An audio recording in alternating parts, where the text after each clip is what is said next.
A church full of grace. The News Church. 할렐루야. 예, 제가 주일 아침에 주 중에서 주일 아침에 가장 이쁘게 꾸며요. 그래서 주일 아침에 제일 화장도 진하게 하고, 그리고 그날에 맞는 옷도 이렇게 갈아입고. 그래서 오늘 아침에 막 화장을 안 하다가 마스크 하니까 또 주중에 화장을 별로 안 하게 되더라고요. 근데 이제 주말에 여러분께 또 잘 보이고 싶어서 그 이전에 가장 먼저 얼굴 보시는 분이 누구예요? 저희 목사님이잖아요. 그래서 막 하고 제가 목사님 얼굴 앞에다 대고 이러고 가만히 있었어요. 그럼 좀 쳐다봐줘야 되잖아요. 안 봐요. 그래갖고 뭐라 그랬냐면 이렇게 하고 나 이뻐요? 그랬어요. 그랬더니 이러고 묵뚝뚝하게 가면 누가 경상도 남자 아니니까. 그래서 저 마스카라 했는데, 마스카라 뭔지 알죠? 눈썹 올리는 거. 그래서 마스카라 이거 티 나요? 티 안 나. 이러시더라고요. 오늘 뭐가 신기가 불편하셨는지. 근데 목사님 찬양하고 이렇게 인도하는 거 보니 다시 저로 인해서는 불편하지만 주 예수의 이름으로 인해서는 기쁨을 되찾았더라고요. 여러분도 우리 목사님과 같이 저와 여러분도 그렇게 되시길 예수님 이름으로 축원합니다. 예, 우리 서로 인사할게요. 당신의 얼굴을 보니 마치 하나님의 얼굴을 뵈는 것 같습니다. 이렇게 한번 인사해 보세요.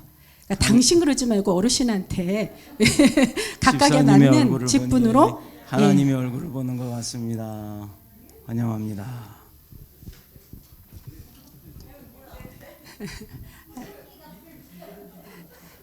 자, 이제 서로 제가 지금 오늘 주님 만나게 하는 길 두 번째 시간으로 이제 이전에 나누었던 기도의 말씀을 계속 이어서 이 시간 전하려고 합니다. 기도를 통해 주님 만나는 길이 열리고, 그리고 이 길을 통해 주님 만나게 해 주시는 분은 오직 예수님 한 분이시며 오직 예수님만이 참 중보자이심을 다 믿으신 줄 압니다. 하나님은 흙으로 사람을 빚으시고 그 코에 생기를 불어넣어 생령이 되게 하셔서 저와 여러분을 창조하셨습니다. 창세기 2장 7절에 기록되어 있어요. 그래서 모든 사람들은 영적인 존재란 거예요. 영적인 존재.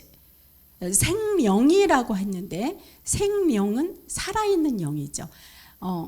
흙으로 육을 빚었지만 그 육은 그냥 흙일 뿐이에요. 근데 하나님이 이 사람의 코에 후 하고 생령을 집어 넣어서 그래서 우리가 다 살아있는 영으로 되었다는 것입니다.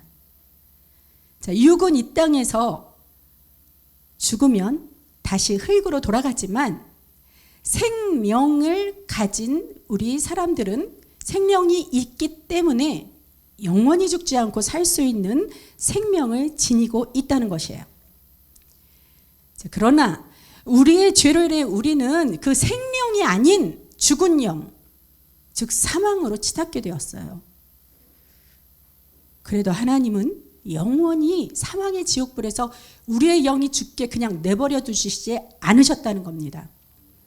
하나님이 우리를 지극히 사랑하심으로 당신의 독생자 아들 예수님을 이 땅에 보내셔서 십자가에 우리의 죄를 대신 지시고 피 흘려 희생함으로 우리의 죄값을 대신 치러주신 거라는 거예요. 그래서 그 예수님의 고통과 고난을 통해서 받은 그 은혜를 우리가 잠시나마 함께 묵상하고 기념해보자는 의미로 부활절 전까지 주일이 6번이 오거든요. 근데 6번의 그 주일을 제외한 40일간의 기간을 사순절로 정하고 지키게 되는 것이고 여러분 지금도 지키고 있는 줄 압니다. 자, 만약 하나님께서 땅의 흙을 입김으로 그냥 훅 하고 불어버리겠다고 그렇게 마음먹고 그렇게 만약 하셨다면 그 흙은 그저 먼지로 흩어져 버려 온데간데 없이 흔적도 찾아보지 못할 수도 있었겠어요. 그렇죠? 그러나 우리를 먼지처럼 날려버리시지 않으시고 그 흙을 가지고 직접 손으로 만져 지어주신 그 창조 때부터 시작하여서 지금 오늘날까지도 우리를 구원해 주시고 성령의 보호하심으로 저와의 여러분의 삶을 인도하시며 눈동자같이 항상 지켜주신 줄을 믿으시기 바랍니다.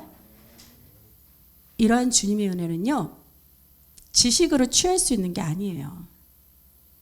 기도를 통해 주님을 만나봐야 알 수 있다는 거예요.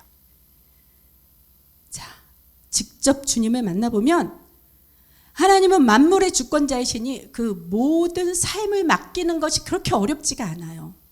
왜 어렵습니까? 여러분이 불안하기 때문에 그러잖아요. 내가 이것을 놓게 되면 내가 포기하는 것처럼 되어질까 봐. 근데 기도하면 그게 아니라는 걸 금방 체험하게 될 겁니다.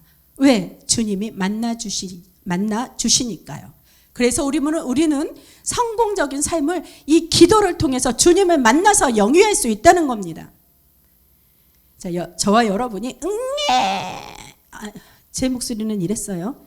예, 여러분의 목소리는 어땠는지 모르겠지만 이렇게 태어날 때부터 하나님은 이 세상을 다스릴 수 있는 모든 통치권을 다 주셨다고 하셨습니다. 자, 이 놀라운 은혜를 깨닫고 알고 그리고 깨닫는 자는요, 겸손한 마음이 돼요. 저절로. 그래서 내게 모든 권리가 다 주어졌다 해도 내 것으로 여기지 않아 내 마음대로 마음껏 이렇게 휘두르거나 그러지 하지 않습니다. 믿음의 자녀는요, 우리가 받은 통치권을 주님 뜻대로 행하실 수 있도록 다시 원래의 주인이신 하나님께 다시 위임해드려서 나는 내려놓고 모든 것을 온전히 주님께 맡겨 나의 중심을 드리게 된다 그랬죠. 예, 드릴 때 하나님께서는 응답을 내려주시고 그리고 응답에 대해 감사를 하고 그를 감사했더니 하나님 또 축복 주시고 그 축복의 맛으로 또 기도를 올려주시고 그래서 기억나죠 이거? 위, 아래, 위, 아래. 위를 한 번만 드리다가 이게 계속 사이클이 돌아가며 위 이렇게 계속 감사를 몇 번씩이나 드릴 수도 있다는 거예요. 이 원리를 잊지 않으시면 돼요. 그래서 이 드려지는 행위가 기도이고 기도를 통해 통치권을 다시 돌려드리며 위임할 때 주님은 반드시 길을 열어주시고 그 통로를 통해 만나 주신다는 것입니다. 믿으십니까? 자, 쉬지 말고 기도하라. 많이 성경책에서 우리가 많이 들어봤던 말씀이에요.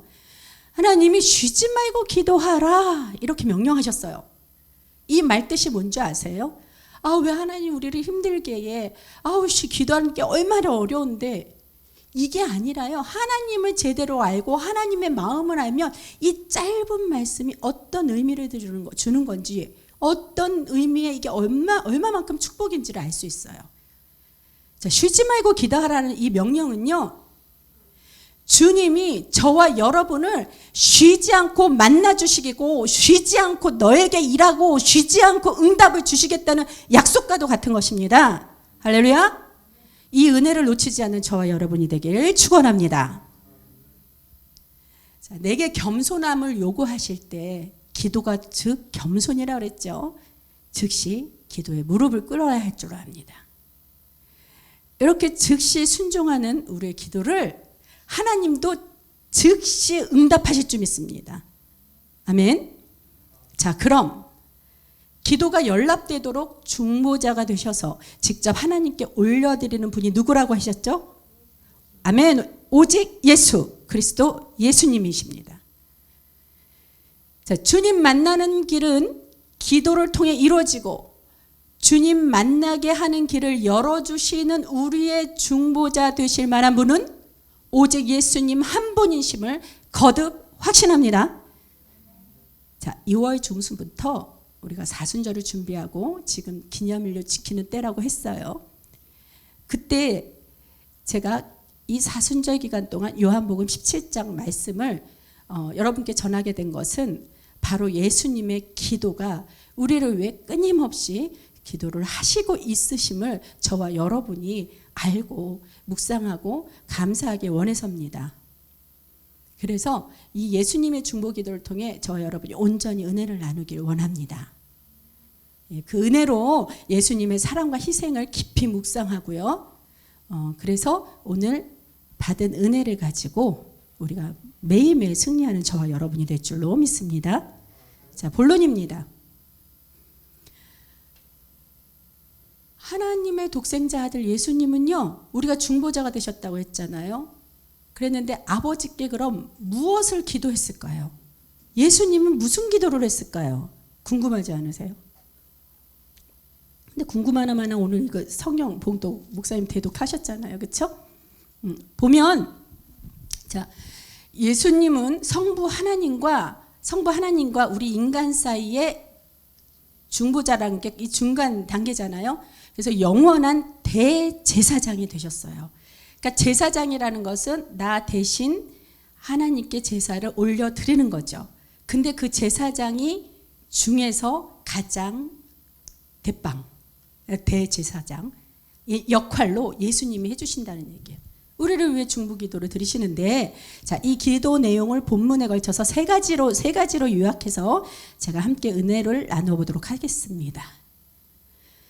오늘 본문은 이제 6절부터 시작하는데요. 제가 바로 전에는 1절부터 5절까지 말씀을 전했죠. 그때 무슨 내용이었어요? 예수님 자신이 아버지께 영광 올리는 기도 내용으로서 그렇게 전해드렸고요. 자, 그대로 곧장 이어서 6절부터 이하 일단은 10절까지만 한번 볼게요. 그러면은 그 내용은 뭐냐면 예수님이 제자들을 위해 중보하면서 하나님의 독생자 아들로서 그 아버지의 주권을 찬양하고 있다는 거예요. 아들이 아버지를 찬양하고 있다. 우리도 나가서 우리 부모 이런 사람이야 막 이러잖아요. 그렇죠? 예, 똑같아요. 자, 그럼 우리 성경으로 한번 가볼게요. 본문 성경 17장 6절 한번 보시겠습니다. 계속 성경을 보시고 제가 성경을 통해서 설명을 해드릴게요. 예, 눈에서 성경을 떼지 마십시오. 자, 6절에서부터 갑니다. 제가 읽겠습니다. 자, 우리가 성경을 읽기 전에 미리 일러두기가 있어요. 이 성경에서 아버지라고 나오는 말 있죠. 그건 누구예요? 하나님인데 하나님 중에서도 성부 하나님, 예, 성부 하나님, 그리고 내가 이러한 것은 누구? 성자 예수님을 지칭하는 겁니다. 예, 아셨죠? 아버지와 나와의 관계가 바로 하나님과 예수님의 관계. 그리고 또 여기서 내게 주신 자라는 말씀이 많이 나와요. 내게 주신 자라는 거는 내라는 건 누구라 했죠? 예수님이라 했잖아요. 그래서 예수님께 주신 예수님이 받은 자, 내게 주신 자 누구? 물론 하나님의 백성, 하나님의 자녀로서 저와 여러분을 의미하는 것도 있겠지만 이 본문 여기에서만큼은 최소한 12제자들을 지칭하고 있는 것입니다. 예, 그렇게 일러두기 머릿속에 넣어두시고, 자, 이제 성경으로 6절에서 10절 볼게요. 6절, 세상 중에서 내게 주신 사람들에게 내가 아버지의 이름을 나타내었나이다. 자, 세상 중에서 내게 주신 사람들 누구? 12제자라 그랬죠. 그렇죠? 이 12제자가 세상 중에서 선택된 사람, 예정된 사람이라는 뜻이에요. 그래서 이 제자들에게 예수님이 하나님의 이름을 나타내었다고 이렇게 말씀을 합니다. 이 12제자들은 아버지의 것, 하나님의 것이었는데 내게 주셨다고 했잖아요. 통치권을, 세상의 통치권을 우리에게 주듯이, 받았듯이 예수님도 그 12제자 하나님의 것인데 예수님께로 이양받았다는 거예요.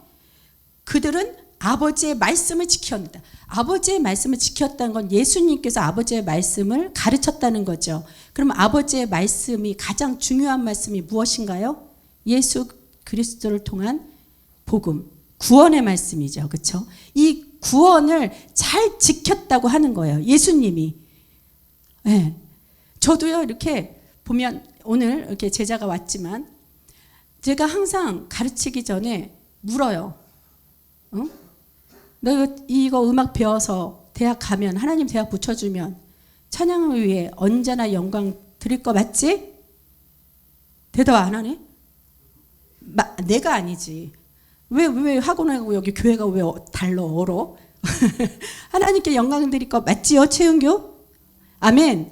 저는 반드시 이걸 묻습니다. 그래서 이 아멘을 했던 그 자신의 고백을 가지고 저 기도해요. 레슨만 하지 않습니다. 그러면서 당당히 아버지께 그래요. 봐요, 하나님, 이렇게 은규가 하나님께 영광을 돌리겠다고 하는데, 지금부터 이렇게 반주 와서 하는데, 하나님 이러나 안 붙여주시면 누굴 붙여주시겠어요? 그러니 저에게 지혜 주세요. 하나님이 주신 지혜로 저도 성실히 가르치겠습니다. 하나님의 기업 삼아주세요 하고 저는 기도를 하고 가르칩니다. 그래서 우리 학원에서요, 입학이 100%예요. 자기의 학교가 자기 달란트, 자기 그릇에 맞는 학교를 갔을 뿐이지 100%의 합격률을 가지고 있습니다. 예? 합격을 했는데 그 이후에 하나님께 영광을 드리는지 안 드리는지 일단 내 눈은 피해서 다니더라고요. 예, 그거는 잘 모르겠어요. 한번 붙들림 받았는데 뭐 어떻게든 오겠죠. 예, 아버지가 알아서 하죠. 예, 저는 그에 대한 통치권은 없습니다. 자, 그럼 다시 성경으로 갈게요. 7절. 지금 그들은 아버지께서 내게 주신 것이 다 아버지께로부터 온 것인 줄 알았나이다. 그러니까 뭐예요? 구원이 아버지께, 하나님께로부터 왔는데 예수의 이름으로 내게 주신 것이 아버지께로 온 것인 줄 알았다는 게 예수의 이름으로 구원을 받는다는 그거를 알았다는 얘기예요. 자, 8절 계속. 나는 아버지께서 내게 주신 말씀들을 그들에게 주었사오며 그들은 이것을 받고 내가 아버지께로부터 나온 줄을 참으로 아오며 아버지께서 나를 보내신 줄도 믿었사옵나이다. 구원에 대해서 아는 것만 배웠어요. 아는 것에서 그치지 않고 어떻게 믿기까지 했다는 겁니다. 할렐루야. 자, 9절. 그래서 내가 우리 제자들을 위해서 비옵나니, 그러니까 하나님 제가 가르쳤고요. 아버지 제가 가르쳤고, 그래서 아버지에 대해서 이들이 알았고요. 그리고 이들이 믿었어요. 그래서 아버지께로부터 온다는 것을 믿었어요. 그러니 아버지, 내가 참으로 비옵는 거는 이러고 기도를 하는 거예요. 그러니까 이게 말씀대로 기도를 하니 제 기도도, 제 제자들을 위한 기도도 이루어질 수밖에 없다는 거예요. 제가 잘난 게 아닙니다, 결코. 저는 떨려요, 가르칠 때마다. 예? 제대로 잘 가르치고 이해하게 가르쳐야 되는데, 그래서 저는 부들부들 떨면서 하나님, 지혜 주세요 이러면서 가르쳐요. 여러분들 보기에 제가 되게 센 여자로 보이죠? 저 안 셉니다. 그래서 저 공격하지 마세요. 예? 자, 다시 본문으로 갑니다. 8절. 8절 했어요? 네. 9절. 내가 그들을 위하여 비옵나니 내가 비옵는 것은 세상을 위함이 아니요 내게 주신 자들을 위함이니이다. 세상을 위함이 아니라는 것은 이 제자들이 세상에 살아요. 그러니 세상에 사니 좀 세상에서도 잘 살 수 있고 좀 넉넉하게 입고 먹고 좀 누리고 살고 이렇게 기도하는 게 아버지 아니에요 하는 거예요. 왜 그렇게 기도하는 게 아니냐면 그것이 하나님의 뜻이 아니기 때문에. 예? 그러면 왜 이 세상에 살면서 그럼 다 그러면 뭐 조퇴하고 가난하고 힘들게 살아야 되나요? 그건 아니죠. 근데 우리가 생각을 잘못하고 있는 게 뭐냐면요. 예를 들어서 우리가 여러분 지금 뭐를 갖고 싶으세요? 예? 뭐를 갖고 싶으세요? 예? 집 한 채 사고 싶으세요? 예? 예를 들어 우리가 집을 한 채를 구입했단 말이죠. 그래서 집을 구입을 하는데 그 집주인한테 매매를 하는데 이거 집을 제가 이렇게 사는데 대신 여기는 당신이 쓸 때 잘못 써서 여기는 수리를 해야 됐으니 요 수리 비용은 빼주세요. 이렇게 보너스로 이렇게 여겨서 빼주세요. 이런 말 할 수 있잖아요. 그렇죠? 그럼 뭐예요? 집을 샀으니까 보너스를 요구할 수 있다는 얘기예요. 근데 집도 안 샀으면서 아무 집이나 쳐들어가갖고 나 인테리어 비용 내놓으라고 보너스부터 내놓으라고 그게 말이나 됩니까? 그렇잖아요. 그렇죠? 근데 우리들이 하나님한테 기도하는 게 그렇단 얘기예요. 하나님의 뜻을 구해야 되는데 세상 것을 먼저 구하면서 아버지 보너스 주세요. 보너스 이러면서 그래요. 이치에 그래서 안 맞는 거예요. 그럼 예수님이 기도하신 그 뜻은 본질은 무엇인가? 여기 나온다는 얘기죠. 내가 비옵는 것은 세상을 위함이 아니요 내게 주신 자들을 위함. 그러니까 이 예수님은 오로지 12제자들에만 초점이 있었어요. 왜 세상을 위해서 기도하지 않는 줄 아세요? 세상을 위한 기도는 헛것이 될 수도 있다는 얘기예요. 왜? 아버지가 이 세상이 부패하고 더럽고 추악해서 정말 거룩하지 못해서 내 백성, 내 자녀들이 여기에 살았다가는 오염이 되겠다. 예? 쉽게 표현해서 그렇다 싶으면 그냥 세상을 멸해버리시거든요. 없애버릴 수 있거든요, 하나님이. 그래서 구약의 소돔과 고모라 땅이 그랬잖아요. 멸망을 받았잖아요. 그렇죠? 그런 겁니다. 그러니 오로지 예수님의 관점은 아버지의 자녀, 아버지의 선택된 민족에만 있는 거예요. 저와 여러분도 예수님의 소정과 같이 눈물로 진짜 가족의 구원을 위해 기도하는 저와 여러분이 되기를 주님의 이름으로 축원합니다. 예, 그래서 그들은 다 아버지의 것이로소이다. 10절 볼까요? 내 것은 다 아버지의 것이요 아버지의 것은 내 것이온데 그들로 말미암아 영광을 받았나이다.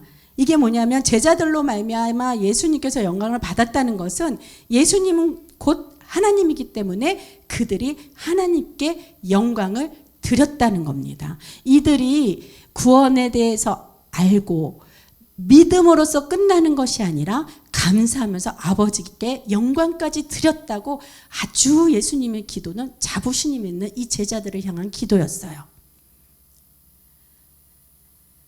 자, 예수님이 이 제자들 위해 기도할 때 뭐라 그랬냐면 내게 주신 자들이 내 것이 아니라 오직 아버지의 것이라고 이렇게 거듭 말씀하시는 거를 지금 본문을 통해 봤죠. 자, 그러면서 이 말은 뭐냐면 모든 제자들이 하나님의 주권에 있다는 것을 각 절마다 찬양한 거예요. 각 절마다 그래서 영광을 돌리는 거 있다는 얘기죠. 6절에도 보세요. 그 주권, 하나님의 주권을 인정하고 찬양한 게 6절에 끝에 보면 그들은 아버지의 것이었는데, 그렇죠? 아버지의 것이라고 주권을 인정합니다. 7절에도 아버지께로부터 온 것인 줄 알았나이다. 이것도 하나님의 주권. 8절 중간에 보면 내가 아버지께로부터 나온 줄을 참으로 아오며 아버지께서 나를 보내신 이것도 하나님의 주권이잖아요. 그러면서 9절에 내가 그들을 비옵나니 하면서 기도를 하면서도 그들은 아버지의 것이로소이다. 또 10절도 내 것은 다 아버지의 것이요. 얼마나 지금 구절구절마다. 그러니까 기도를 할 때 그 하나의 그 문장마다 아버지의 것인데요. 하나님 나 이거 필요해요. 이거 아버지의 것인데요. 아버지 나 이거 이렇게 해주세요. 예? 아버지의 것인데요. 제가 이렇게 인간관계를 잘못했어요. 아버지의 것인데요. 이러면은 내가 어떻게 보면 하나님이 계속 아버지의 것 주권을 얘기하면 하나님이 그렇게 생각하실 수도 있어요. 이거 누가 잘못했지? 내 건데 내가 관리를 잘못했나? 예, 그렇게 우리가 그렇게 생각하실 수 있어요. 그러니까 계속 아버지 것이 거를 이렇게 주권을 인정하면 하나님이 역사하시지 않을 수가 없다는 거죠. 이게 지혜로운 기도예요. 예수님을 통해 이런 지혜로운 기도를 우리가 배울 수 있는 줄 압니다. 자, 그럼 계속해서 11절, 12절의 내용은 무엇입니까? 자, 제가 먼저 요약을 해드릴게요. 이 11, 12절은 이 아버지의 자녀들, 즉 이 12제자들이 이때는 12제자들밖에 예수님을 믿지 않았잖아요. 그렇죠? 물론 모든 군중들이 있었어요. 아버지 예수의 복음을 듣는.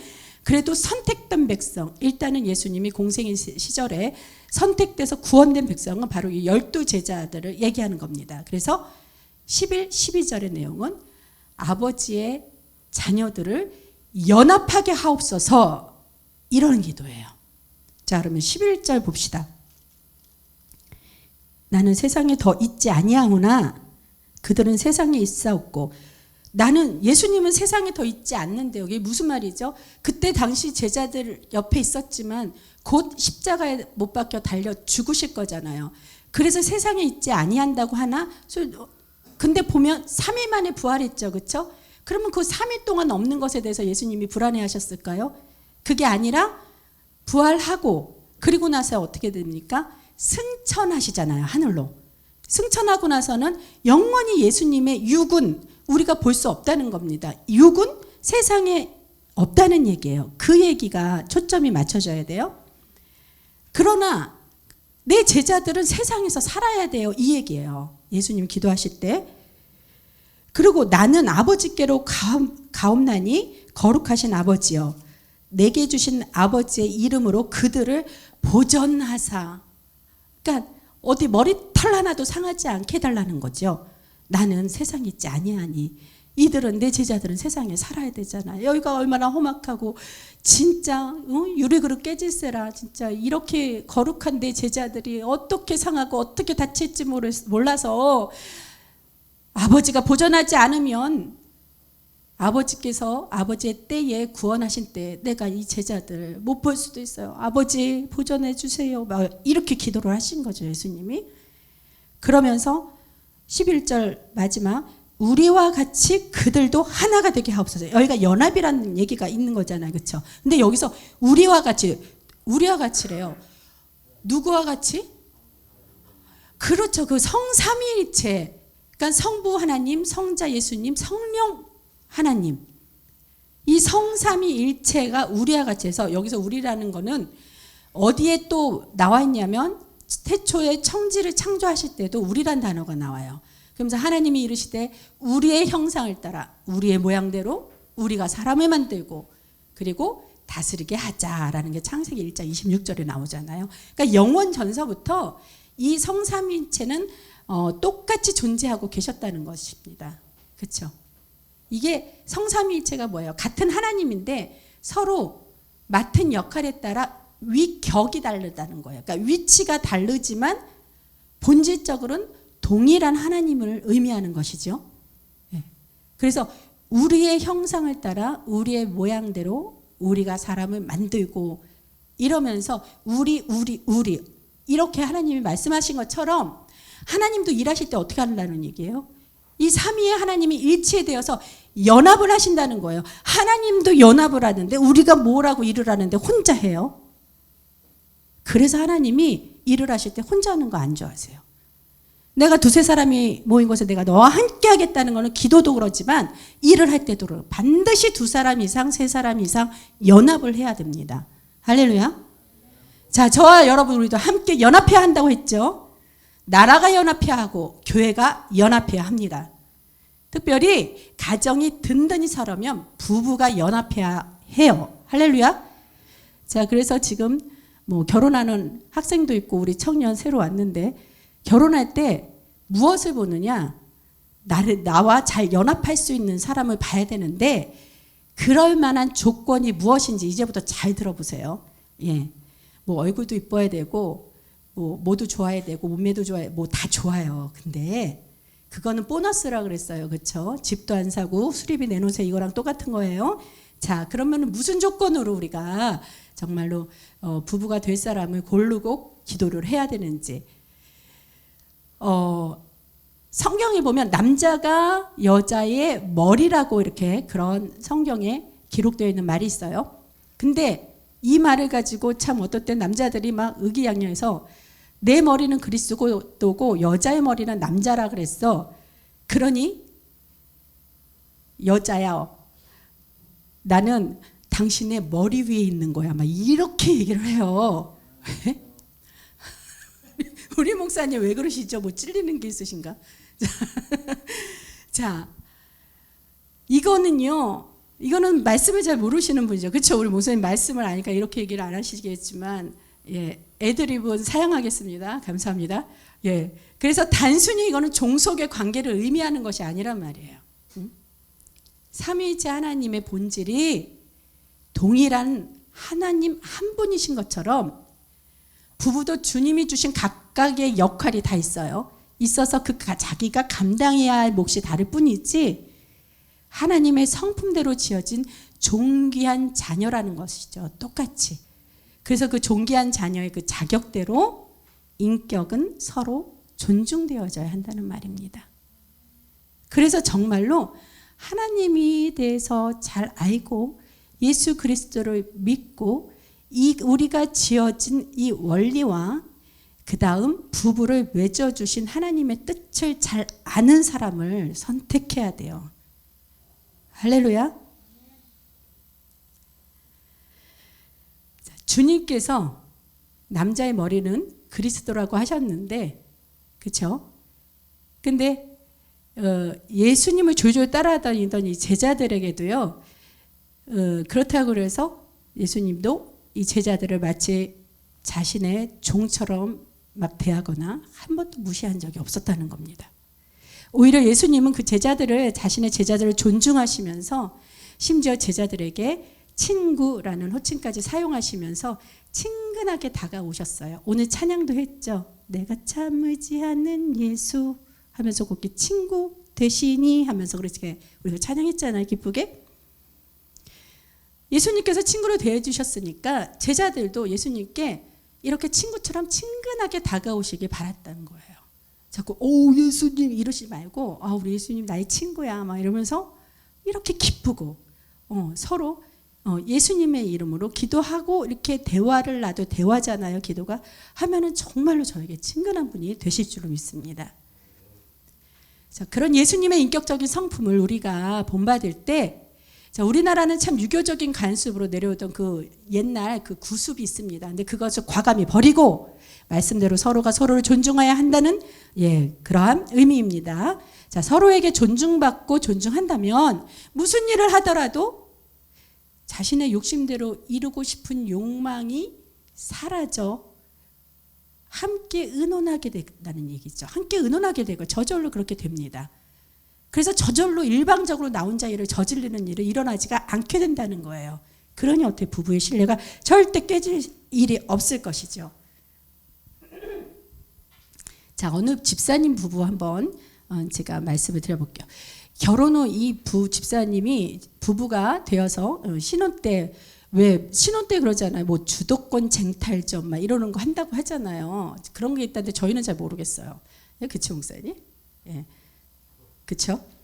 예, 그런 거 우리는 못했어요. 아쉽나? 자, 이 부부도 그래서 그런지 모르겠지만요. 무슨 일이 일어나거나 또 어떤 문제를 해결할 때마다 의견이 이렇게 참 달라서 막 다툼이 많았다고 합니다. 예. 근데 이 다툼이 많은 건 사실요, 저도 알아요. 왜냐하면 서로 다른 배경이나 환경에서 각각에 다르게 자랐잖아요.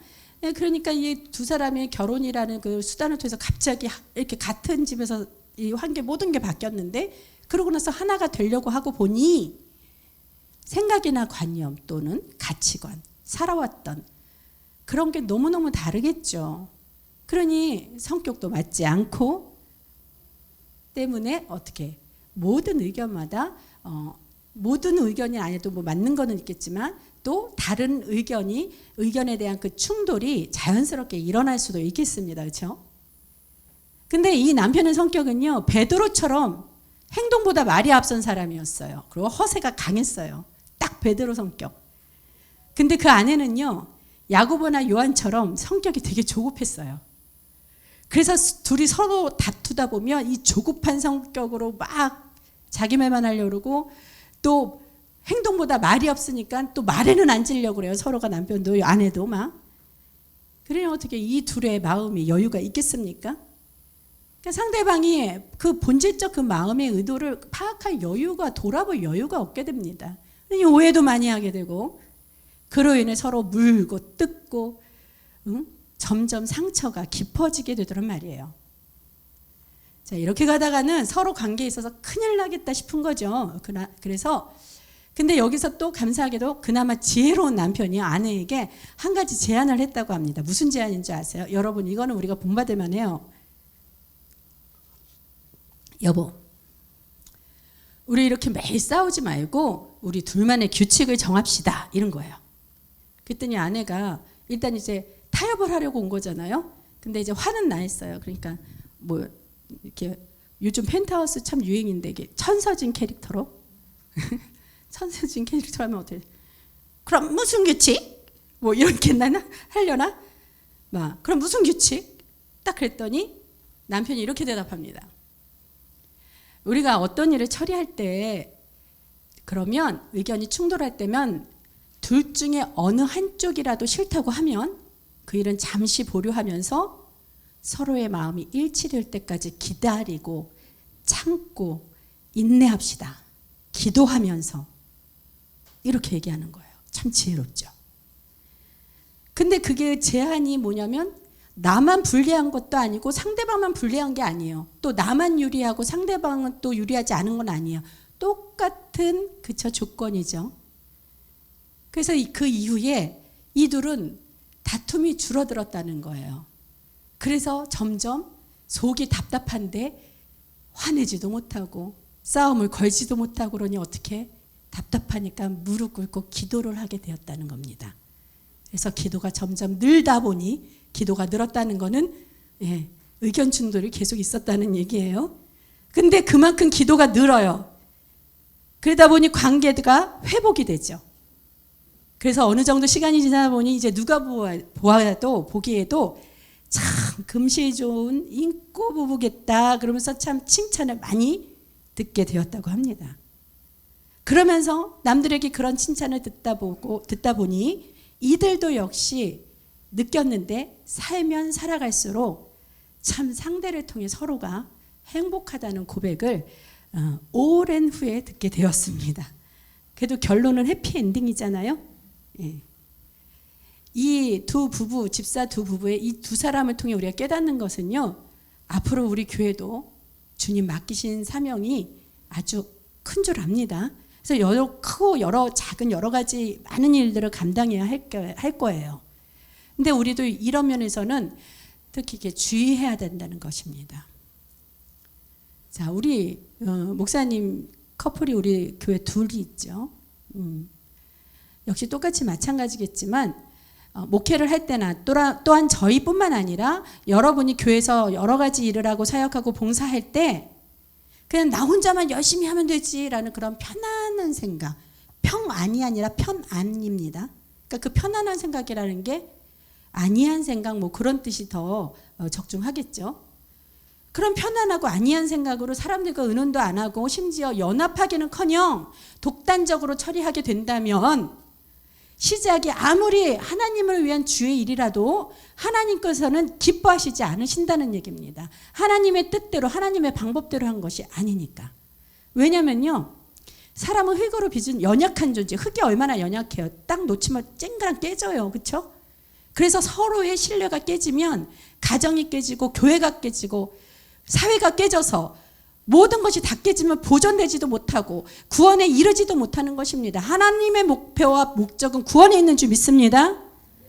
자, 그래서 예수님 공생의 당시에 함께 따라다니던 그 복음서에 기록된 그 12제자들을요, 그때는 성격들이 다들 대단했어요. 제가 잠시 베드로하고 그다음 뭐 야고보, 요한 그런 성격만 얘기했는데 예수님이 이렇게 하나하나 제자들을 부르셔서 12제자 불렀잖아요.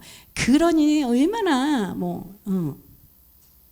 이상하고 그랬겠습니까? 근데 저희는 우리 교회는 정말 가족이에요. 그렇죠? 저는 그게 너무 감사해요. 벌써 오실 때부터 예수 이름으로 왔어요 하는 게 이렇게 다 쓰여 있어서 연합이 저절로 되다는 겁니다.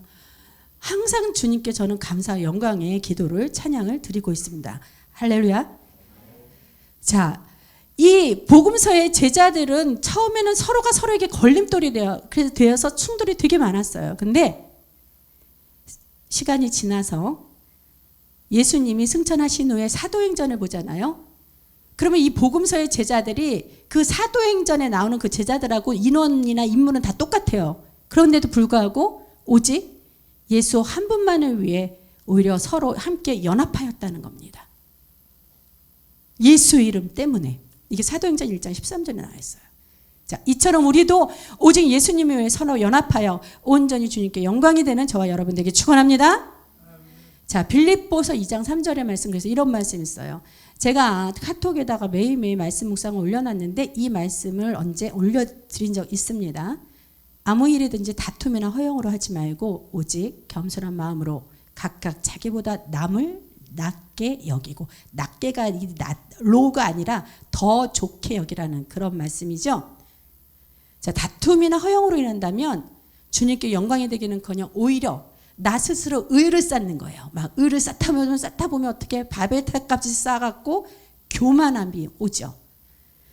그러한 위험이 있다는 것을 우리가 깨달아야 된다는 거죠. 그래서 나의 주장을 관철시키지 말고 그보다 나보다 남을 낮게 여기는 상대방의 생각이나 의견을 존중해 주면서 서로 충돌되는 그 문제를 주님 앞으로 나아가 기도를 통해 아뢰고 또 기도하는 그 겸손한 모습과 겸손한 마음으로 상대를 섬겨주는 것입니다.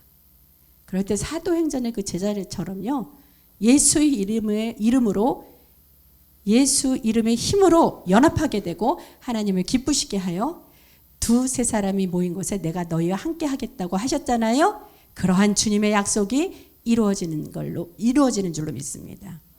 예, 그런 분열되어서 깨지거나 흩어짐이 없이 상대를 각각 신뢰함으로써 항상 좋은 관계가 유지될 것입니다. 예, 그래서 본문 11절에서 예수님 기도는 그 삼일체인 우리처럼 제자들도 하나가 해달라고 그들의 보존을 위해 중보하셨다 그랬잖아요. 그래서 본문 12절 봅시다. 본문 12절은 내가 그들과 함께 있을 때에 내게 주신 아버지의 이름으로 그들을 보존하고 지켰나이다. 그 중에 하나도 멸망하지 않고 다만 멸망의 자식뿐이오니 이는 성경을 응하게 하게 함이니이다. 자, 볼게요. 예수님이 세상에 계실 때는 내게 주신 아버지의 이름으로 그들을 보존하고 지켰다는 거죠. 근데 예수님께서 이제 세상에 있지 아니하기 때문에 그것을 위해 기도한다 그랬죠. 그래서 그 중에 하나도 멸망하지 않았는데 사실 12제자 중에서 그 가롯 유다라는 제자는 사실 어떻게 해요? 사망으로 갔잖아요. 근데 그 얘기가 여기 적혀 있다는 얘기예요. 다만 하면서 뭐냐면 멸망의 자식뿐이오니 그래요. 그러니까 멸망의 자식이라는 자식뿐 단 한 사람이 누구? 이 가룟 유다를 얘기하는 거거든요. 예수님을 배반해서 팔아 넘겼잖아요. 예. 이거는 뭐냐면 이미 성경을 응하게 함이니다. 이건 뭐냐면 하나님의 뜻이었다는 얘기예요. 예를 들어서 가룟 유다가 예수님을 팔아 넘기지 않고 고발하지 않았다면 예수님이 십자가에 못 박혀 달려가실 수 있는 그 동기조차도 없었다는 것이 됩니다. 그런 뜻이 돼요. 근데 가룟 유다가 왜 예수님을 팔았을까요? 12제자로 그렇게 함께 동거동락하면서 쫓아다니다가 그럴 수 있을까 하는 의문점이 있잖아요. 이게 뭐냐면 이 가룟 유다가 이 생각에 사단이 들어와 그랬어요. 그러니까 생각이 처음부터 악한 자가 아니었다니까요. 생각에 사단이 들어왔는데 어떠한 생각인지를 아세요? 그러니까 사단이 생각을 집어넣을 때는 야, 너 예수님 죽여 이러고 들이대지 않아요. 그러면 사단이 그 악한 생각이라는 거 알기 때문에 절대 그거에 사단에 순종할 사람 없거든요. 어떻게 교묘하게 생각을 바꿉니다. 어떤 생각이 들었냐면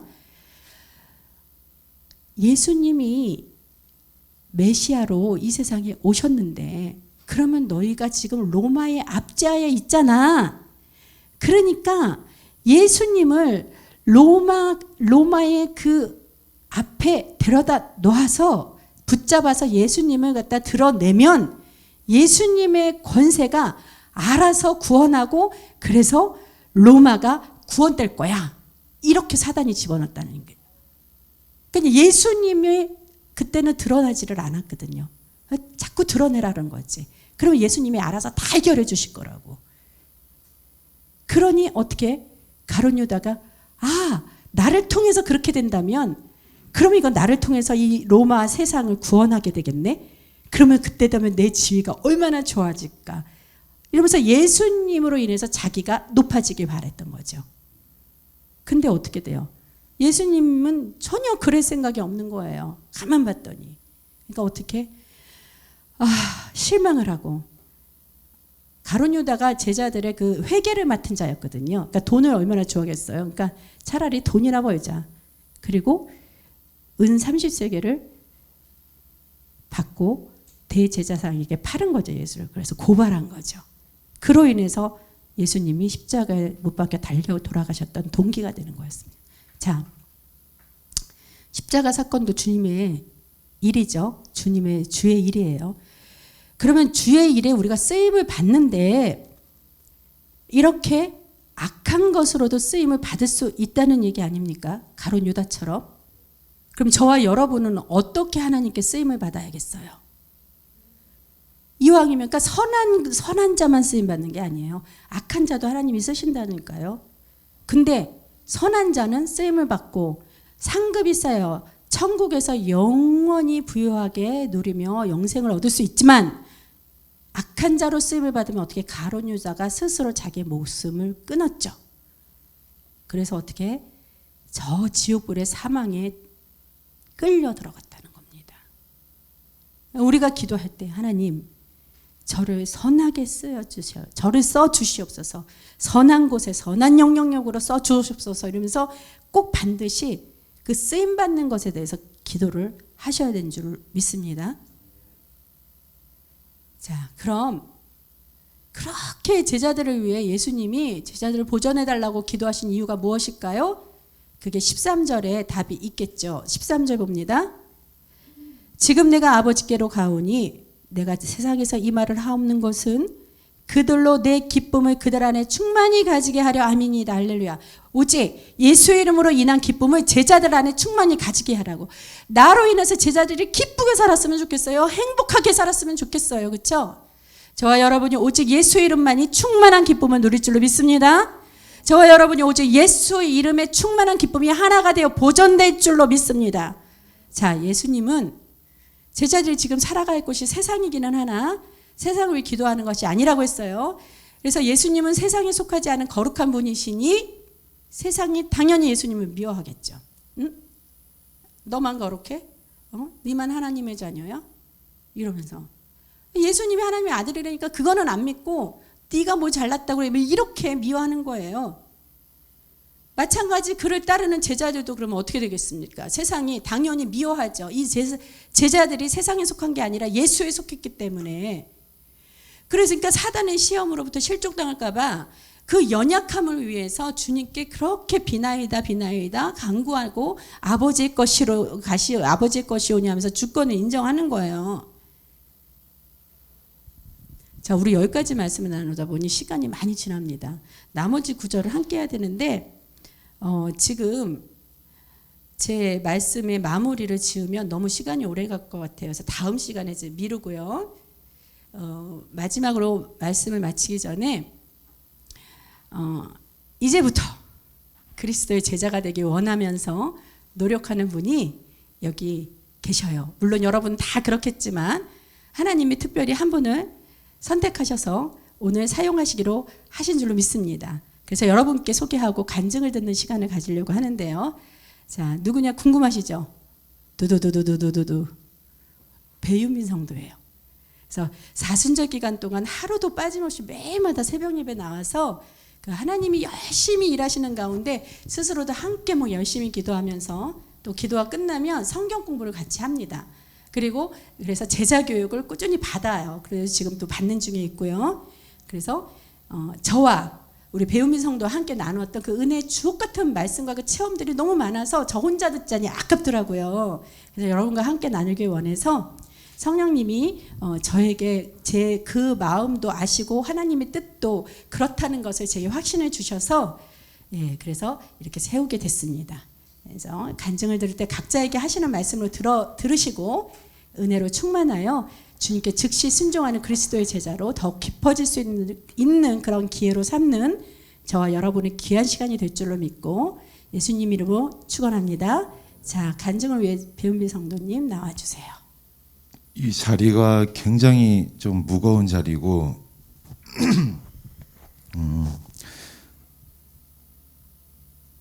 이제 목사님께서 새벽에 어떻게 간증을 한번 해주면 안 되겠니라고 이렇게 말씀을 해주셔서 굉장히 좀 무겁고 제가 그 남들 앞에서 얘기를 한다는 자체가 제가 그렇게 울렁증이 있는지 몰랐어요. 정말 제가 지금 이 카메라가 지금 돌아가고 있는 거죠. 2014년도 제가 이렇게 탑스타 가수 매니저를 하면서 KBS 아침 방송에 단독으로 출연한 적이 있거든요. 그때는 1번 카메라, 2번 카메라, 3번 카메라 총 4대의 카메라가 있었는데 그 전까지만 해도 10년이라는 시간 동안 그 카메라 뒤에서 그 가수를 서포트하고 뭐 심부름도 하고 근데 카메라 앞에 서니까 그 가수의 그때 당시에 그 위대함을 느꼈어요 정말. 카메라 뒤와 카메라 앞의 온도의 차이가 그때 정말 많은 차이가 있다고 느꼈거든요. 그래서 오늘 또 이렇게 카메라 울렁증이 있는 제가 오늘은 카메라가 한 대라 그때보다는 조금 더 울렁증이 이제 많이 없는데 두 대군요. 예. 그래서 어찌됐건 이제 많이 부족하지만 이제 이렇게 간증을 통해서 제가 원하는 거 하나님이 아마 원하는 것이라고 생각을 하고 제 원하는 것 단 하나는 너무도 나약한 너무도 보잘것없는 저지만 이제 지금 제 입에서 나오는 이런 음성을 통해서 정말 단 한 명이라도 지금 제 마음에 있는 이 은혜를 단 한 명이라도 받을 수 있다면은 저는 이 자리가 제 인생에 있어서 터닝 포인트라고 해야 되나요? 예, 그런 좀 계기가 될 것 같아서 정말 용기 내서 이 자리에 섰으니까 박수 한 번만 좀 이렇게 쳐주시면 다 아시는 분인데 아시는 분 앞에 서도 이렇게 떨리네요 진짜. 예, 정말 떨리고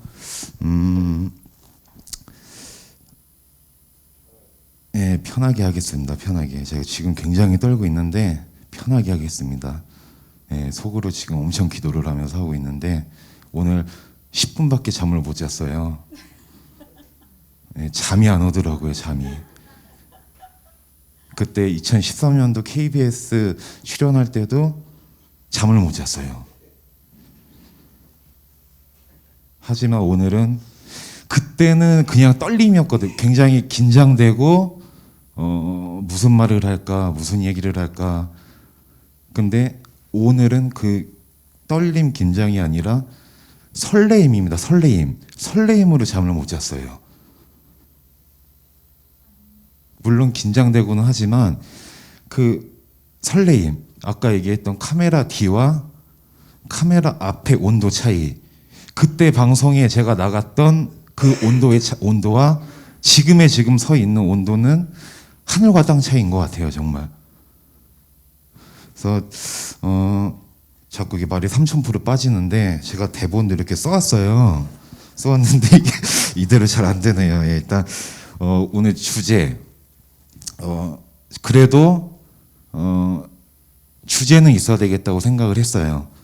주제는 하나님의 알고리즘이라는 주제를 정했습니다. 예. 4차 산업혁명 시대. 하나님을 만나려면은 이런 눈에 보이지 않지만 마음속의 알고리즘이 굉장히 강력해야 된다고 생각을 하거든요.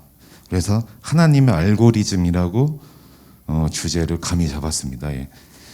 그래서 제가 뭐 설교는 하는 건 아니지만 또 이제 설교 말씀이 항상 말씀이 붙더라고요.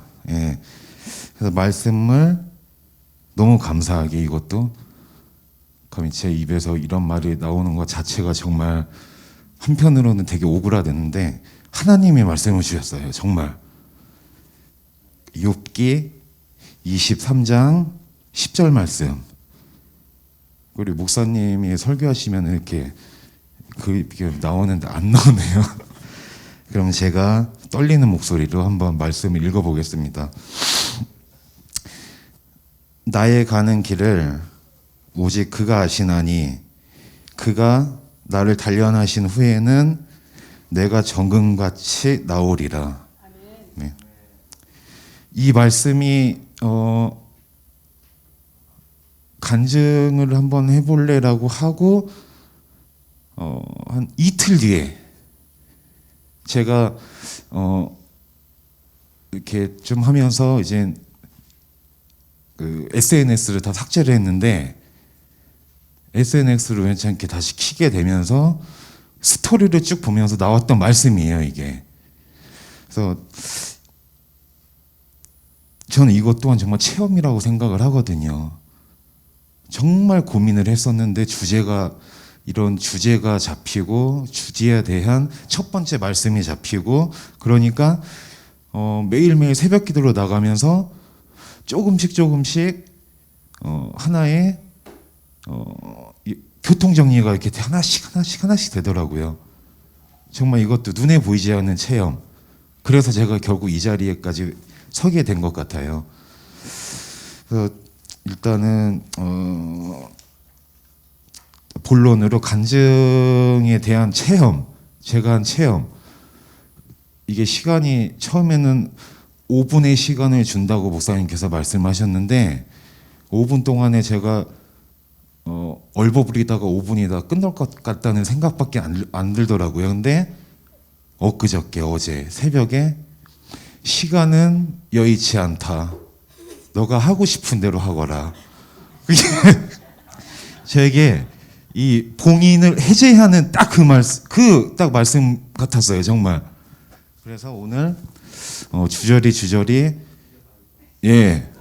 2시간까지는 안 하겠고 딱 30분 안으로 20분 안으로 끝내도록 한번 해보겠습니다. 그래서 일단 제가 요즘에 사실 다들 힘들지만 제 개인적으로도 좀 그러니까 세상 속에서 봤을 때는 좀 망했다. 그 배은빈이라는 사람이 망했다라는 그런 상황 속에서 평생을 정말 거들떠 보지도 않았던 일을 하고 정말 제가 정말 좋아하는 모든 것들을 다 내려놓고 그렇게 지내면서 제가 지금 배달 일을 하고 있습니다. 예, 배달 일을 하고 있는데 이게 굉장히 좀 부끄럽다고 생각을 했는데 처음에는 이 가족을 위해서 어쩔 수 없이 선택을 해서 일을 했는데 그 중간에 이제 새벽 기도로 나오게 되고 기도를 드리고 하면서 이 부끄러움과 창피함이 아닌 정말 어쩔 수 없이 해야 되는 일이 아닌 이게 분명히 뭔가 저 인생에 있어서 제가 경험을 해보지 못했던 10수년간 매니저 생활을 하고 제작을 해보겠다고 능력도 안 되는 제가 제작까지 하고 그리고 실패를 맛보고 그러면서 이제 여기 계시지만 그때 매니저를 숱하게 하면서 이제 제작이라는 거를 처음에 손을 댔는데 결국에는 뻔한 결과로 실패를 했습니다. 실패. 빚까지 졌습니다. 그때 당시에. 너무도 제가 감당할 수 없는 빚. 그때가 2015년도, 16년도였었어요. 그때도 최근에부터 이제 교회를 나오기 시작했지, 새벽 예배를 나오기 시작했지만 그때 당시에도 저도 모르게 너무 힘드니까 동네 교회에 저도 모르게 가게 되더라고요. 하루 이틀 가서 졸고 가서 잠만 자도 와도 그냥 살려달라고. 근데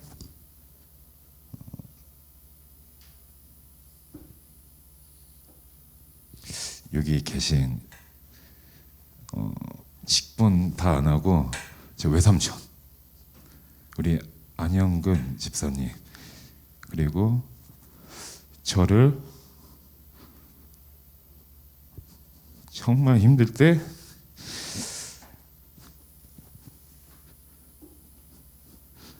정말 손을 잡아주셨어요. 손을.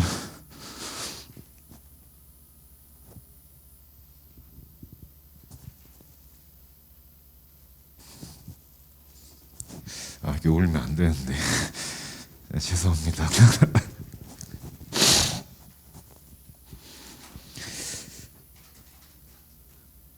그때는 몰랐는데 그래서 손을 잡아주셔서 그 숫자 제 그 빚 돈 숫자가 그 몇십 개의 숫자가 제로가 됐어요.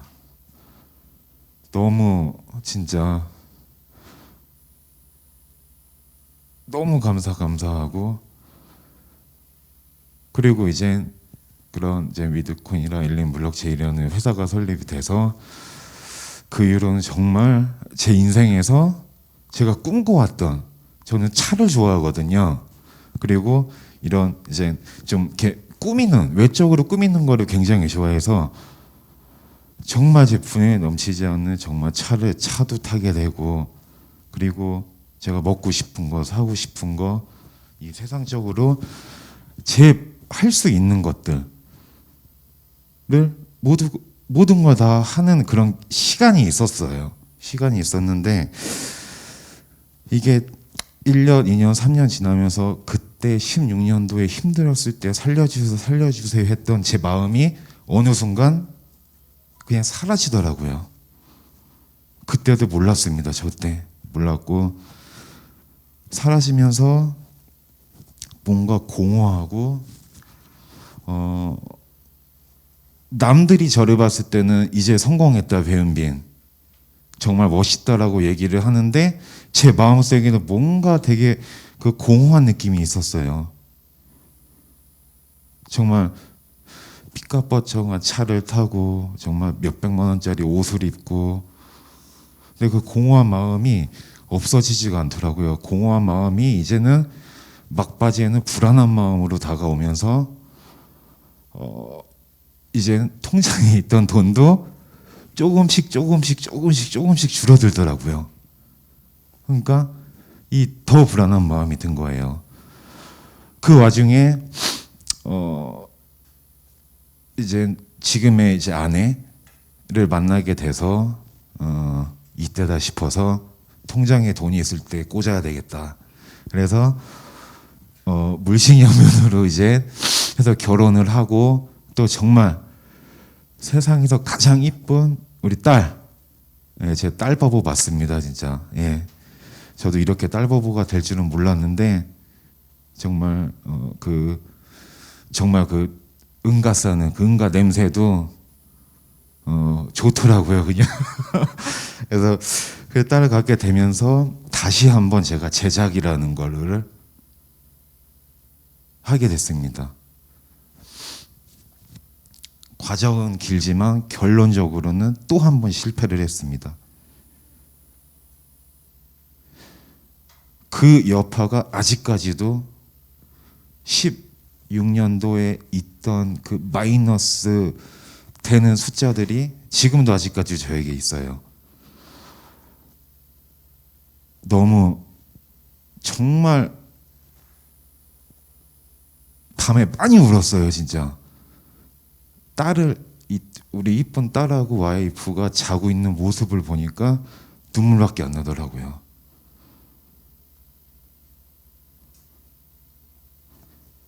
뭐 기저귀 값도 없을 때도 있었고, 물론 저보다 훨씬 더 고생을 많이 하신 분들이 많이 계시는 걸 알고 있지만 제가 감당할 수 있는 게 이게 너무 힘들더라고요, 진짜.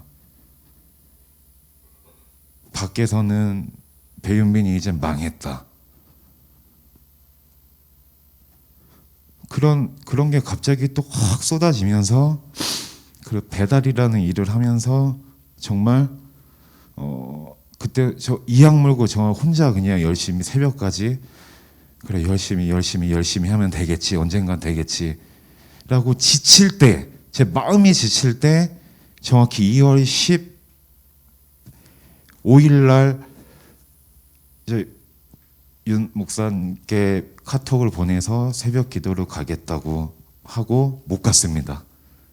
그 정확히 2월 16일부터 현재까지 매일 새벽 기도로 나오면서 그 되게 무거웠던 마음, 그 불안했던 마음, 내가 다시 일어설 수 있을까라는 그런 초조한 마음들, 그런 마음들이 하나씩 내려놓게 되더라고요. 이건 어떻게 말로 표현할 수 없는데 정말 너무 그거는 제 지금 가장 힘든 시기에 있어서 하나님께서 저에게 준 정말 큰 축복이라고 저는 생각을 하고 있습니다. 비록 눈에 보이는 축복은 아니지만 그러니까 모든 이제 제가 보이는 것들이 다 감사하게 느껴지고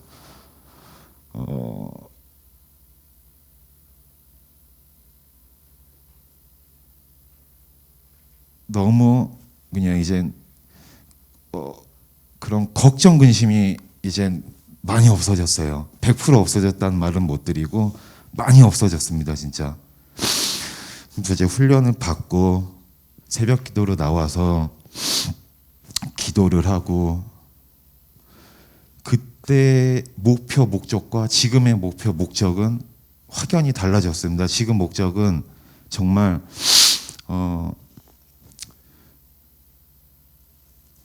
돈을 벌게 해주세요라는 목적보다 저희 아내, 그 다음에 저희 부모님, 가장 가까운 가족, 하나님 앞에서 같이 예배드리는 게 그게 가장 첫 번째입니다.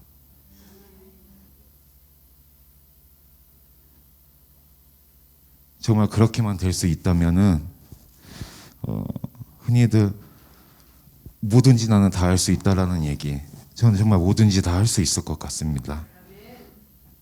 사실 저희 부모님한테 오늘 전화를 어제군 엊그제군 전화 드려서 오라고 말씀을 하고 싶었지만 그거는 사람의 제 의지대로 하는 거지 하나님의 의지대로 하는 게 아니라고 생각을 했기 때문에 전화조차도 안 했습니다. 예. 언젠가는 이거를 보게 될 것이다, 듣게 될 것이다, 알게 될 것이다. 예. 그래서 처음에는 기도를 돈 좀 주세요, 해결 좀 해주세요, 빚을 해결 좀 해주세요. 근데 이 힘든 상황에 정말 감사한 일인데 청약이 당첨이 됐어요. 예. 이게 기뻐해야 될지 슬퍼해야 될지 비참하게 이렇게 땅을 치고 통곡을 해야 될지 모르겠는데 그것 또한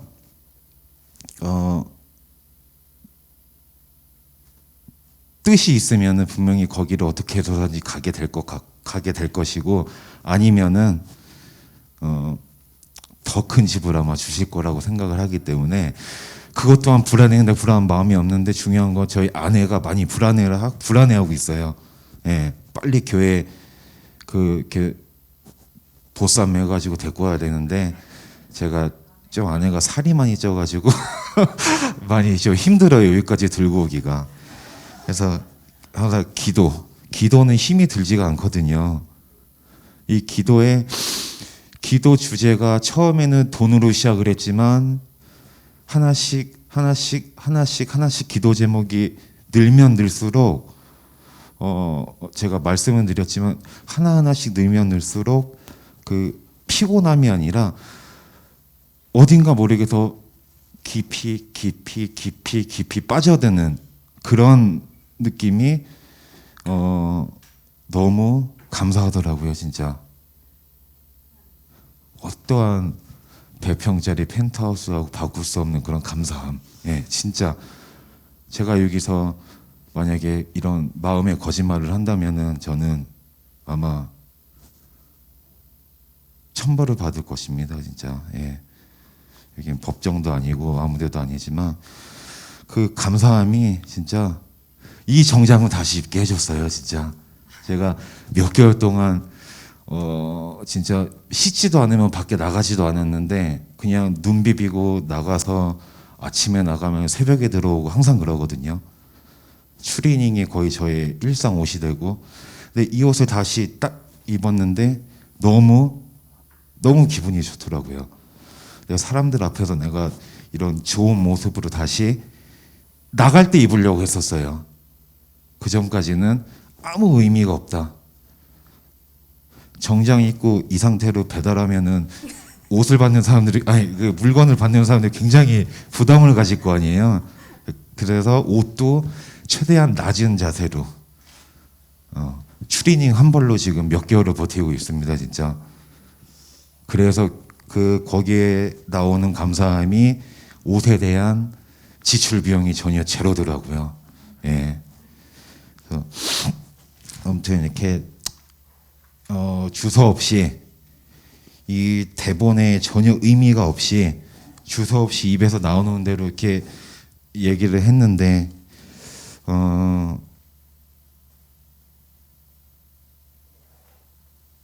이 하나님의 알고리즘 거의 끝났습니다. 조금만 참고 인내하시고요. 하나님의 알고리즘이 지금 현재 저희 이제 모든 세상 속에서 미디어, 특히 미디어가 사람과 사람 간에, 가족과 가족 간에, 연인과 연인 간에 대화를 차단을 시켜놨어요. 그게 유튜브 알고리즘에 의해서 각자의 취향대로 전부 그렇게 채널을 다 따로 되기 때문에 결국에는 대화, 공통 분모가 사라진 게 현실입니다. 그래서 그런 팸이라든지 모든 그런 세상적인 그런 이제 모든 그런 것들이 생겼는데, 이 세상적인 알고리즘은 이 사람과 사람 간의 분열을 시켜놓지만 정말 전 유일무이한 이 하나님의 알고리즘은 떨어져 있는 사람들, 떨어져 있는 인격조차 다 한 공간에 저는 모일 거라고 확신합니다. 그 간단한 예가, 제가 단톡방에 항상 그냥 눈팅만 하다가 이 제 알고리즘에, 제 핸드폰의 알고리즘도 바뀌었습니다. 예전에는 유튜브 들어가면은 자동차, 아우디, 벤츠, 포르쉐밖에 없었어요. 차에 관심이 많아서. 근데 이제는 간증, 찬양, 슬픈 CCM으로 이 변화가 됐습니다. 매일매일 일을 하면서, 운전을 하면서, 배송을 하면서 찬양을 듣는데 가끔 오는, 저도 모르는 가끔 오는 거를 제가 단톡방에 공유를 하고, 저는 이게 하나님의 알고리즘이라고 생각을 해요. 저만 갖고 있는 게 아니라 당장은 제 마음이, 제가 이거를 단톡방에 공유하는 그 의도는 당장 안 나오지만 언젠가는 이 하나님의 알고리즘을 통해서 언젠가는 다 저와 같은 마음으로 공유를 할 수 있다는 것도 확신하고 믿기 때문에 이것 또한 용기 내서 항상 공유를 하고 있습니다. 그래서 이 정말 주가 일하시네 라는 찬양을 듣고 정말 차 안에서 저도 모르는 눈물이 계속 흘렀는데, 제 마지막 소망은 아직 많이 부족하지만 정말 주가 일하시네, 정말 주를 위해서 제가 일을 할 수 있는 그런 정말 이 단단한 사람이 되는 게 제 소망이자 바람이거든요. 제가 목사님을 하겠다라는 건 아니고 저의 주어진 달란트, 그게 과연 무엇일까? 거기에 대해서도 정말 기도를 많이 하고 있습니다. 그러니 뭐 돈 주세요, 집 사주세요라는 기도는 한 8, 9번째가 딱 나오더라고요. 가장 우선순위는 정말 저희 가족 안에 정말 같이 교회 나오는 거, 그다음에 저희 모든 이제 제 주변 가족들, 사람들, 특히 저를 그 낭떠러지에서 손을 잡아준 정말 저희 외삼촌, 지금 하시는 저보다 더 힘든, 정말 더 많은 수모를 겪으셨을 거라고 저는 믿어요. 진짜 보기도 하고 했는데 다시 한번 그때의 영광이 물질적인 영광도 영광이지만 정말 이 마음에 오는 영광이 그때 물질만큼 배가 되길 바라는 마음입니다. 진짜. 예. 그러면은 뭐 저희 외삼촌이 너가 기도해가지고 돈이 들어왔구나, 자 집을 사렴하고 돈을 줄 수도 있을 듯. 농담이고 정말 그런 마음입니다. 진짜. 예. 어느덧 이제 마지막 말씀이 됐네요. 요 마지막 말씀 하나만 하고 좀 마무리하겠습니다.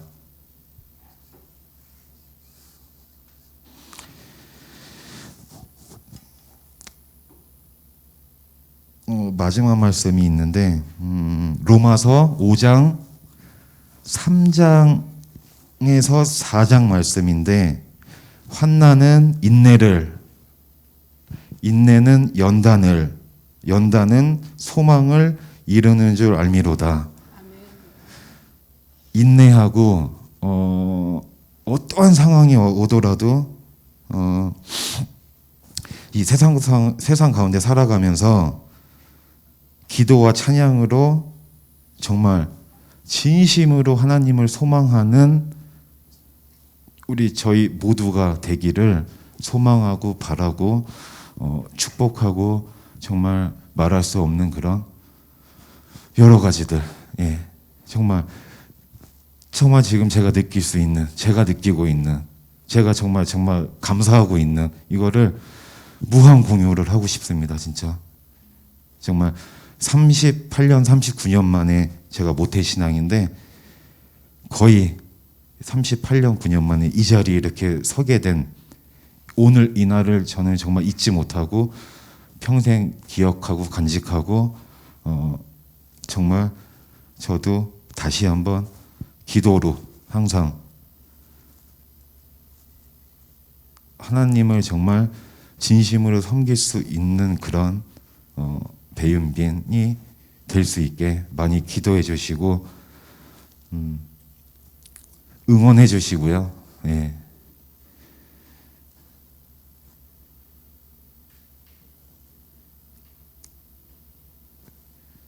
하여튼 저도 다 같이 축복받았으면 좋겠습니다. 예. 이만 이렇게 제 주저없는 그런 말 얘기 들어주셔서 너무 감사드리고 이 자리를 만들어 주신 우리 안 목사님께 정말 진심으로 감사드리고 사랑하고 저기 써 있네요. 내가 너를 사랑하노라. 저건 반말이네요. 반말. 제가 목사님을 사랑하겠습니다. 그래서 말씀 이제만 하고 이제 감사합니다. 앞으로 좀 더욱더 이 변화되는 제가 될 수 있게 많이 기도해 주시고 응원해 주십시오. 감사합니다. 예. 많이 은혜 받으셨나요? 두서 없이 얘기를 했다고 하는데 본인은 두서가 없었지만 성령님이 인도하셔서 성령님의 감동 감화하심으로 이렇게 말씀을 전한 줄 믿습니다. 그래서 정말로 저도 이 뒤에서 울었어요. 많이 울고. 왜 그러냐면 이것은 배은빈 성도 한 분만의 그러한 삶이고 체험이 아니라 저와 여러분 모두 다 같은 동일한 마음과 동일한 체험과 동일한 각오와 결단인 줄로 믿습니다. 그래서 슬픔이 기쁨이 되어 정말로 주님께 영광이 되는 삶을 말미암아 주님께 선하게 쓰임받는 저와 여러분이 되길 주님의 이름으로 간절히 축복합니다. 예, 우리 배은빈 성도 통해서 은혜를 주신 하나님께 영광의 박수 올려드립니다. 크게 영광의 박수. 하나님 감사합니다. 할렐루야. 예, 기도하시겠습니다.